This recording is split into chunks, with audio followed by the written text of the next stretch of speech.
नमस्कार दोस्तों, आप सभी पर माँ का आशीर्वाद और बजरंगबली की कृपा सदैव बनी रहे। जब साधना के क्षेत्र में साधक उतरते हैं तो बहुत से संशय और प्रश्न सामने होते हैं मंत्र साधनाओं को लेकर, जिनमें एक प्रमुख प्रश्न ये है कि क्या बिना गुरु के बीज मंत्रों का जप करना चाहिए या नहीं। इसी महत्वपूर्ण जानकारी के ऊपर आज हम बात करेंगे। आप में से बहुत सारे लोग इसका उत्तर जानना चाहते हैं। जब हम किसी बहुत बड़ी परेशानी में होते हैं तो यही सोचते हैं कि काश कोई ऐसा चमत्कार, ऐसा मैजिक हो जाए जिससे समस्या का हल निकल आए। और ऐसा चमत्कार, ऐसा मैजिक भगवान ने हमें दिया है मंत्रों के रूप में। मंत्र, विशेषकर बीज मंत्रों की शक्ति एक नया दरवाजा आपके बंद रास्तों के लिए खोल देती है। तो ईश्वर की भक्ति और उस भक्ति में भी बीज मंत्रों का निरंतर जप आपकी हर समस्या का समाधान आपको दे सकता है। अब प्रश्न है कि बिना गुरु के बीज मंत्रों का जप करना चाहिए या नहीं।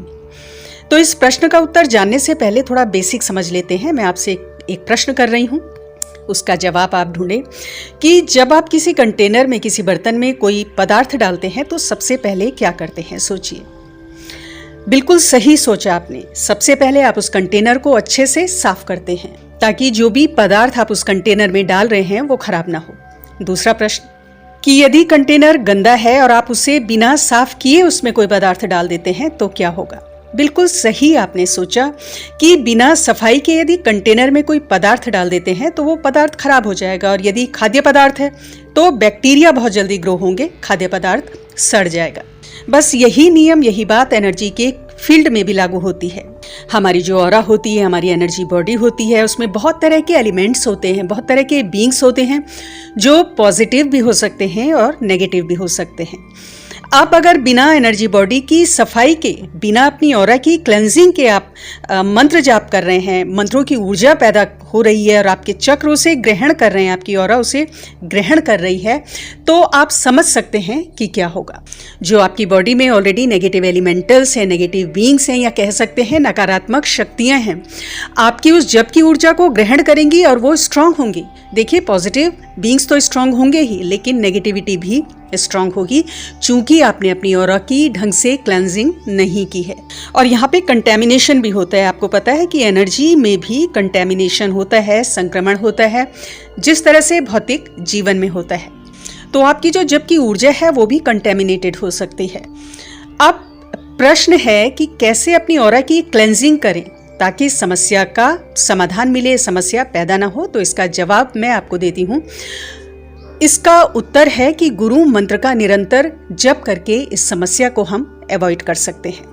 ये गुरु मंत्र कैसे कार्य करता है, इसका कार्य क्या है और क्यों हम लोग जोर देते हैं कि गुरु धारण करने के बाद आपको साधनाएं आदि शुरू करनी चाहिए, इसे आप समझिए। देखिए, कोई भी आप बीज मंत्रों की साधना कर रहे हैं, कोई भी लंबी साधना कर रहे हैं, तो गुरु मंत्र उस एनर्जी को बैलेंस करता है। जो गुरु मंत्र से उत्पन्न ऊर्जा होती है वो आपके आसपास फैली हुई नकारात्मक ऊर्जा को क्लीन करती है, उसकी सफाई करती है, आपकी ऑरा की सफाई करती है। जो भी नेगेटिव एलिमेंटल्स होते हैं, ब्लॉकेजेस होते हैं, उन्हें दूर करती है ताकि जो आप जप की ऊर्जा आपकी पैदा हो रही है वो आपकी एनर्जी बॉडी अच्छे से आत्मसात कर सके। एक जो क्लेयरवॉयंट होता है वो किसी की भी ऑरा को, उसके कलर को, चक्रों की पोजीशन को देख सकता है। एक स्ट्रॉन्ग प्योर ऑरा जो होती है वो चमकीली होती है, आभायुक्त होती है। वहीं एक ग्रे कलर की ऑरा भी होती है, वो उन लोगों की होती है जिनमें नेगेटिव एलिमेंटल्स बहुत ज़्यादा होते हैं। ऐसी लोगों की ऑरा कटी फटी होती है, यहाँ पे नेगेटिविटी बहुत ज़्यादा होती है। और ऐसी एनर्जी के संग अगर आप मंत्रों का जप कर रहे हैं बिना गुरु मंत्र के, तो निश्चित रूप से जो नई ऊर्जा आप ग्रहण करेंगे मंत्रों की, वो भी संक्रमित हो जाएगी। और विशेषकर ये उस स्थिति में होता है जब साधक का आत्मबल बहुत मजबूत नहीं है, उसने पहले कभी साधनाएं नहीं की हैं, इष्ट के मंत्रों का जप नहीं किया है, जो साधना की प्रारंभिक अवस्था में होते हैं, उनकी बात मैं विशेषकर यहाँ कर रही हूँ। और यदि आपकी ऑरा प्रोटेक्टेड नहीं है तो बहुत सारे साइड इफेक्ट आपको देखने को मिलेंगे, जिसमें सबसे बड़ा जो एक प्रभाव होता है वो है कि विषय वासनाओं की तरफ बुद्धि बहुत जाती है।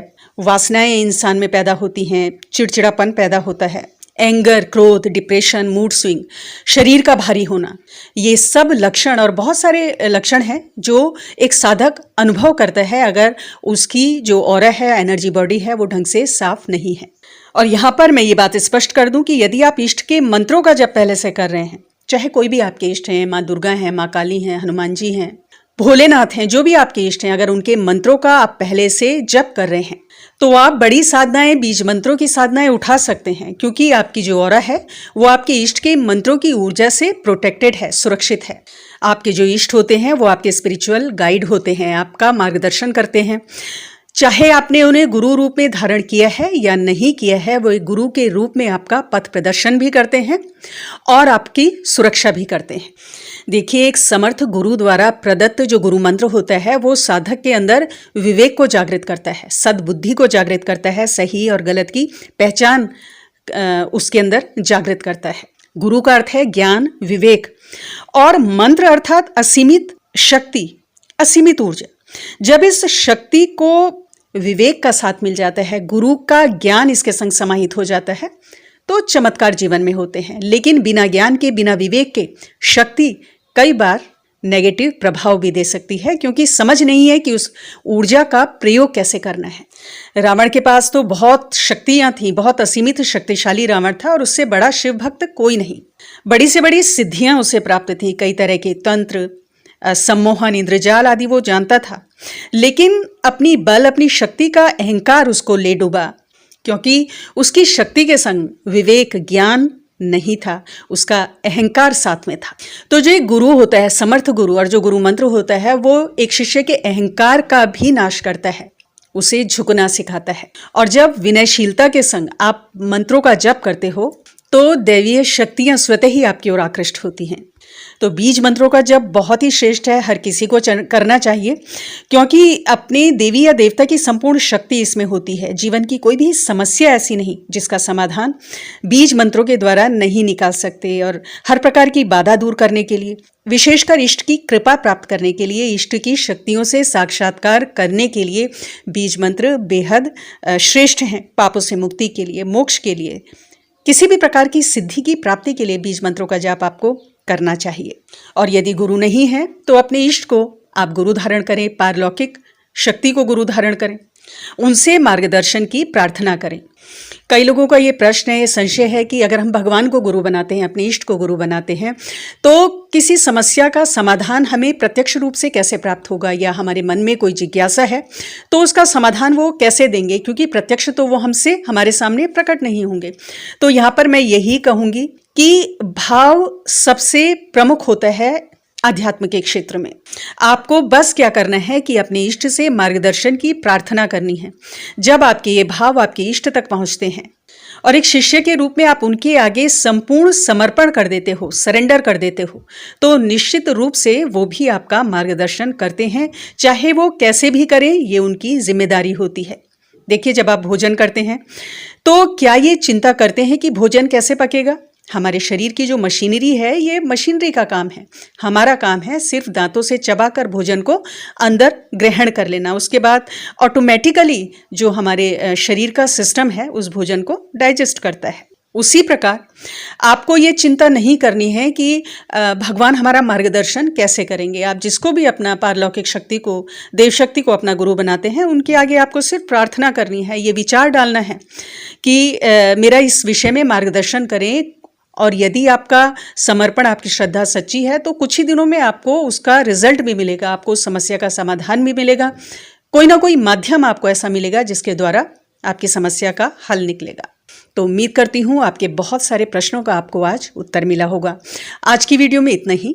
अगली वीडियो में बहुत जल्द मिलती हूँ। तब तक के लिए अपना ध्यान रखें, स्वस्थ रहें, खुश रहें, मस्त रहें। जय माता दी, जय बजरंगबली।